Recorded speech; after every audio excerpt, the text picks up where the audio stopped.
ನಮಸ್ತೆ. ನಾನು ಇವತ್ತು ತೋರಿಸ್ತಾ ಇರೋದು ಮಜ್ಜಿಗೆ ಹುಳಿ ಅಂತ ಮಾಡ್ತೀವಿ, ಅದನ್ನು ತೋರಿಸ್ತಾ ಇದ್ದೀನಿ. ನಾನಿದು 2 ಸ್ಪೂನು ಕಡಲೆಬೇಳೆನ ಬಿಸಿನೀರು ಹಾಕಿ ನೆನೆಸ್ಕೊತಾ ಇದ್ದೀನಿ. ಅದು ಆಪ್ಷನಲ್, ಬೇಕಾದರೆ ಕಡಲೆಬೇಳೆ ಹಾಕ್ಬೋದು, ಇಲ್ಲದೇ ಇದ್ದರೆ ಕಡಲೆಬೇಳೆ ಸ್ಕಿಪ್ ಮಾಡ್ಬೋದು.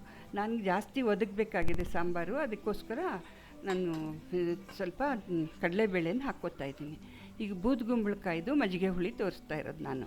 ಬೂದುಗುಂಬಳಕಾಯಿ ಆ್ಯಶ್ ಗೋಲ್ಡ್ ಅಂತ ಹೇಳ್ತಾರಲ್ಲ, ಅದು ಚೆನ್ನಾಗಿ ತೊಳೆದ್ಬಿಟ್ಟು ಕತ್ತರಿಸ್ಕೋತಾ ಇದ್ದೀನಿ. ಕಟ್ ಮಾಡಿಕೊಂಡು ನಮಗೆ ಸ್ವಲ್ಪ ದೊಡ್ಡ ದೊಡ್ಡ ಪೀಸ್ಗಳನ್ನಾಗೆ ಮಾಡ್ಕೋತಾ ಇದ್ದೀನಿ. ಅದರದ್ದು ಸಿಪ್ಪೆನ ತೆಕ್ಕೋಬೇಕು, ಮತ್ತು ಮಧ್ಯದಲ್ಲಿ ಇದು ಬೀಜಗಳಿರೋ ಪಾರ್ಟ್ ಇರುತ್ತಲ್ಲ ಅದನ್ನು ತೆಕ್ಕೊಂಬಿಡ್ಬೇಕು. ಅದು ಸುಮಾರು ಮೀಡಿಯಮ್ ಸೈಜ್ ಪೀಸ್ಗಳಾಗಿ ಕಟ್ ಮಾಡ್ಕೋತಾ ಇದ್ದೀನಿ. ಇದು ಒಂಥರ ಚೆನ್ನಾಗಾಗತ್ತೆ ಇದು ರೆಸಿಪಿ. ಮಜ್ಜಿಗೆ ಹುಳಿ ಅಂತಂದರೆ ಹೆಚ್ಚು ನಾವು ಮದುವೆ ಸಮಾರಂಭಗಳಲ್ಲಿ ಎಲ್ಲ ನೋಡ್ತೀವಲ್ಲ, ತೊಗೋತೀವಿ, ಊಟ ಮಾಡ್ತೀವಿ. ಅದೇ ಥರ ಮನೆಯಲ್ಲೂ ಮಾಡ್ಕೋಬೋದು, ತುಂಬ ಚೆನ್ನಾಗಾಗತ್ತೆ ಇದು ರೆಸಿಪಿ. ನಾನೀಗ ನೋಡಿ ಕಟ್ ಮಾಡೋದನ್ನು ತೋರಿಸ್ತಾ ಇದ್ದೀನಿ, ಹೇಗೆ ಕಟ್ ಮಾಡ್ಕೊಳ್ಳೋದು ಅದು ಅಂಥೇಳಿ. ಅಂದರೆ ಕೆಲವ್ರಿಗೆ ಅದು ಕಟ್ ಮಾಡೋದು ಗೊತ್ತಾಗಲ್ವಲ್ಲ, ಹಾಗಾಗಿ ಅದನ್ನು ತೋರಿಸ್ತಾ ಇದ್ದೀನಿ ನಾನು. ಸ್ವಲ್ಪ ದಪ್ಪ ಸ್ಕಿನ್ ಇರೋದ್ರಿಂದ ಅದಕ್ಕೆ ಸ್ವಲ್ಪ ಕಟ್ ಮಾಡೋದನ್ನು ನೋಡಿಕೊಂಡು ಸ್ವಲ್ಪ ಕೇರ್ಫುಲ್ಲಾಗಿ ಕಟ್ ಮಾಡ್ಕೋಬೇಕು. ಆಮೇಲೆ ತೊಳ್ಕೊಂಡು ಅದು ಒಂದು ಪಾತ್ರೆಯಲ್ಲಿ ನೀರಿಟ್ಬಿಟ್ಟು ಬೇಯಿಸ್ಕೊತಾ ಇದ್ದೀನಿ. ಅದು ಕುಕ್ಕರಲ್ಲಿ ಬೇಕಾದ್ರೂ ಬೇಯಿಸ್ಕೋಬೋದು, ಹಾಗೇನು ಇದಿಲ್ಲ. ಬಟ್ ನಾನೀಗ ಡೈರೆಕ್ಟಾಗಿ ಸ್ವಲ್ಪ ಬೇಗ ಬೇಯೋದ್ರಿಂದ ಡೈರೆಕ್ಟಾಗಿ ಪಾತ್ರೆಯಲ್ಲಿ ಇಟ್ಬಿಟ್ಟು ಬೇಯಿಸ್ಕೊತಾ ಇದ್ದೀನಿ. ಇದು ಫಸ್ಟು ಸ್ವಲ್ಪ ಒಂದಷ್ಟು ಕುದಿ ಬಂದಮೇಲೆ ಕೈ ಆಡಿಸ್ತಾ ಇರಬೇಕು. ಸ್ವಲ್ಪ ಆಗಾಗ ಮುಚ್ಚಳ ತೆಗೆದುಬಿಟ್ಟು ಕೈ ಆಡಿಸ್ತಾ ಇರಬೇಕು. ಇದು ಮಸಾಲೆಗೆ 1 ತೆಂಗಿನಕಾಯಿ ನಾನು ತೊಗೊಂಡಿದ್ದೀನಿ, ಒಂದು ಅರಿಶಿನ ಪುಡಿ, 1 ತೆಂಗಿನಕಾಯಿ ತುರಿ, ಅರಿಶಿನ ಪುಡಿ, 3 ಹಸಿಮೆಣಸಿನ್ಕಾಯಿ, 1 ಸ್ಪೂನ್ ಜೀರಿಗೆ ತೊಗೊಂಡಿದ್ದೀನಿ. ಇದು ಜಾಸ್ತಿ ಖಾರ ಬೇಕಂದರೆ ಜಾಸ್ತಿ ಹಸಿಮೆಣಸಿನ್ಕಾಯಿನೂ ಹಾಕ್ಕೋಬೋದು. ಇದು 3 ಹಸಿಮೆಣಸಿನ್ಕಾಯಿ, 1 ತೆಂಗಿನಕಾಯಿ, ನಾನು ಮೀಡಿಯಮ್ ಸೈಜ್ ಕಾಯಿ ಇತ್ತು, ಅದ್ರದ್ದು 1 ಫುಲ್ ತೊಗೊಂಡಿದ್ದೀನಿ ತುರಿನ, 3 ಹಸಿಮೆಣಸಿನ್ಕಾಯಿ, ಮತ್ತು ಕಡಲೆಬೇಳೆ ನೆನೆಸಿರೋದು. ಬೇಕಾದರೆ ಹಾಕ್ಕೋಬೋದು ಕಡಲೆಬೇಳೆ, ಇಲ್ಲ 1 ಸ್ಪೂನ್ ಹಾಕ್ಕೊಂಡ್ರೂ ಆಗುತ್ತೆ, ಇಲ್ಲದೇ ಇದ್ದರೆ ಹಾಕದೇ ಇದ್ರೂ ಆಗುತ್ತೆ. ಆ ಥರ ಕೆಲವರು ಅದು ಕಡಲೆ ಹಿಟ್ಟು 1 ಸ್ಪೂನ್ ಹಾಕ್ಕೊಂಡ್ಬಿಡ್ತಾರೆ, ಆ ಥರನೂ ಬೇಕಾದ್ರೂ ಮಾಡ್ಕೋಬೋದು. ಯಾವುದು ನಮಗೆ ಸ್ವಲ್ಪ ಸುಲಭ ಅನಿಸುತ್ತೋ ಆ ಥರ. ಈಗ ಕಡಲೆ ಹಿಟ್ಟು ಹಾಕದೇ ಬರೀ ಕಾಯಿ ತುರಿಯಿಂದನೇ ಮಾಡಿದ್ರೆ ಇನ್ನೂ ತುಂಬ ಚೆನ್ನಾಗಾಗುತ್ತೆ ಟೇಸ್ಟು. ಈಗ ಬೆಂದಿದೆ, ಬೂದುಗುಂಬಳಕಾಯಿ ಪೀಸಸ್ಸು ಬೆಂದಿದೆ. ಇವಾಗ ನಾನು ಬೆಂದಿರೋ ಕಾಯಿಗೆ ಮಸಾಲೆ ರುಬ್ಬಿರೋದು ಮಿಕ್ಸಿ ಮಾಡ್ಕೊಂಡಿದ್ದೀನಲ್ಲ ಅದನ್ನು ಹಾಕ್ಕೋತಾ ಇದ್ದೀನಿ. ಅದನ್ನು ಹಾಕ್ಕೊಂಡು ಮಿಕ್ಸ್ ಮಾಡ್ಕೋತಾ ಇದ್ದೀನಿ. ಈಗ ನಮಗೆ ಎಷ್ಟು ತೆಳ್ಳಗೆ ಬೇಕು ಅಷ್ಟು ನೀರನ್ನು ಹಾಕ್ಕೊಂಬಿಟ್ಟು ಅದನ್ನು ಮಿಕ್ಸ್ ಮಾಡ್ಕೋಬೇಕು. ಇದು ನಾನು 2 ಲೋಟ ಬೆರೆಸ್ಕೊಂಡಿದ್ದೀನಿ ನೀರು. ನಮಗೆ ಎಷ್ಟು ಅದು ಕಾಯಿ ಹಾಕಿ ಮತ್ತು ಕಡಲೆಬೇಳೆನೂ ಹಾಕಿರೋದ್ರಿಂದ ಅದು ಗಟ್ಟಿ ಆಗಿಬಿಡುತ್ತೆ. ಅದಕ್ಕೆ ಸ್ವಲ್ಪ ಜಾಸ್ತಿ ನೀರು ಹಾಕ್ಕೋತಾ ಇದ್ದೀನಿ. ಆಮೇಲೆ ಉಪ್ಪನ್ನು ಹಾಕ್ಕೋತಾ ಇದ್ದೀನಿ. ಉಪ್ಪು ರುಚಿಗೆ ಇದು ಸ್ವಲ್ಪ ಜಾಸ್ತಿ ಉಪ್ಪು ಹಿಡಿಸುತ್ತೆ ಅನಿಸುತ್ತೆ, ಅದಕ್ಕೋಸ್ಕರ ಜಾಸ್ತಿ ಉಪ್ಪು ಹಾಕ್ಕೋತಾ ಇದ್ದೀನಿ. ಮತ್ತು ಕೊತ್ತಂಬರಿ ಸೊಪ್ಪು ಸಣ್ಣಕ್ಕೆ ಹೆಚ್ಚಿಬಿಟ್ಟು ತೊಳೆದ್ಬಿಟ್ಟು ಕಟ್ ಮಾಡಿ ಇಟ್ಕೊಂಡಿದ್ದೆ.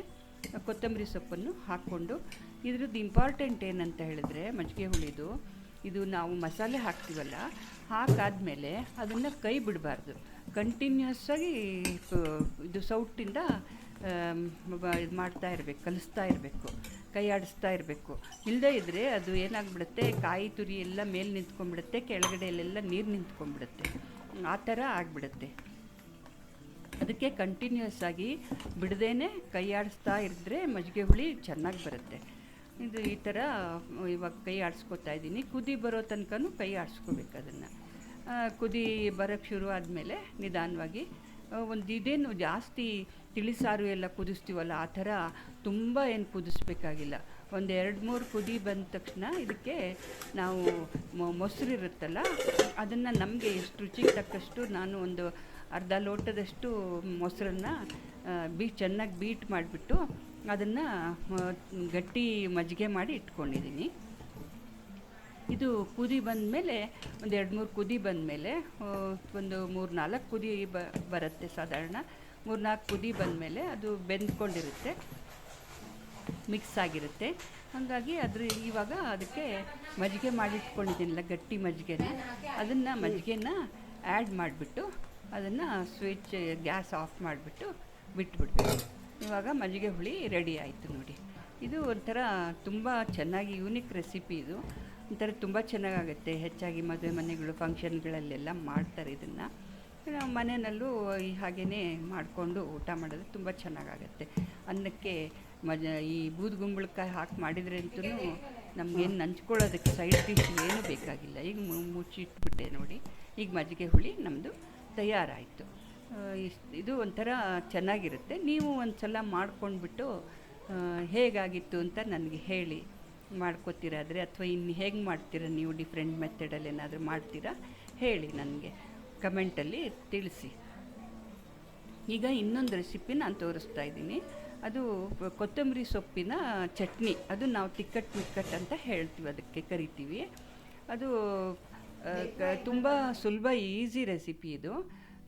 ಇದಕ್ಕೆ ತಿಕ್ಕಟ್ ಮಿಕ್ಕಟ್ ಅಂತ ಹೆಸರು. ಇದಕ್ಕೆ ಚಟ್ನಿ ಅಂತ ಹೇಳ್ತಾರಲ್ಲ, ಕೊತ್ತಂಬರಿ ಸೊಪ್ಪಿನ ಚಟ್ನಿ. ಇದು ನಾನು ಕೊತ್ತಂಬರಿ ಸೊಪ್ಪು ಇವಾಗ ತುಂಬ ಚೀಪಾಗಿ 10 ರೂಪಾಯಿಗೆ ಒಂದು ಕಟ್ಟು ಸಿಕ್ಕತ್ತೆ. ನಾನು ಒಂದು ದೊಡ್ಡ ಕಟ್ಟು ಒಂದು ಫುಲ್ ಕಟ್ಟು ತೊಗೊಂಡು ತೊಳೆದು ಚೆನ್ನಾಗಿ ಇಟ್ಕೊಂಡಿದ್ದೀನಿ. ಮಸಾಲೆಗೆ ಈ ಬೆಳ್ಳುಳ್ಳಿ ಒಂದು 6-7 ಇದು ಹೆಸಳು, ಉಪ್ಪು ಮತ್ತು ಒಂದು 2 ಟೇಬಲ್ ಸ್ಪೂನು ಬೆಲ್ಲ ಹಾಕ್ಕೊಂಡಿದ್ದೀನಿ, 1 ಸ್ಪೂನು ಜೀರಿಗೆ, ಆಮೇಲೆ ಒಂದು 3 ಹಸಿಮೆಣಸಿನ್ಕಾಯಿ. ಖಾರ ಜಾಸ್ತಿ ಬೇಕಂದರೆ ಇನ್ನೂ ಜಾಸ್ತಿ ಹಾಕ್ಕೋಬೋದು.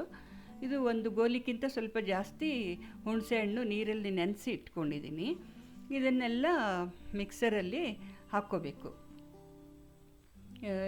ಕೊತ್ತಂಬರಿ ಸೊಪ್ಪು ಹಾಕ್ಕೋತಾ ಇದ್ದೀನಿ. ಕೊತ್ತಂಬರಿ ಸೊಪ್ಪನ್ನು ಅದನ್ನೇನು ಅದರದ್ದು ಸ್ಟೆಮ್ಮು ದಂಟನ್ನೇನು ಬಿಡಿಸ್ಕೋಬೇಕಾಗಿಲ್ಲ. ದಂಟು ಸಮೇತನೇ ಹಾಕಿದ್ರೆ ಚೆನ್ನಾಗಿ ರುಚಿ ಬರುತ್ತೆ. ಅದಕ್ಕೆ ದಂಟು ಸಮೇತನೇ ನಾನು ಅದಕ್ಕೋಸ್ಕರ ಹಾಕ್ಕೊಂಡಿದ್ದೀನಿ.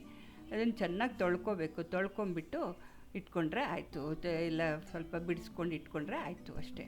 ಅದಕ್ಕೆ ಇವಾಗ ಜೀರಿಗೆ, ಬೆಳ್ಳುಳ್ಳಿ, ಉಪ್ಪು, ನಮ್ಗೆ ರುಚಿಗೆ ಎಷ್ಟು ಬೇಕೋ ಅಷ್ಟು ಉಪ್ಪು ಮತ್ತು ಬೆಲ್ಲ ಎಲ್ಲ.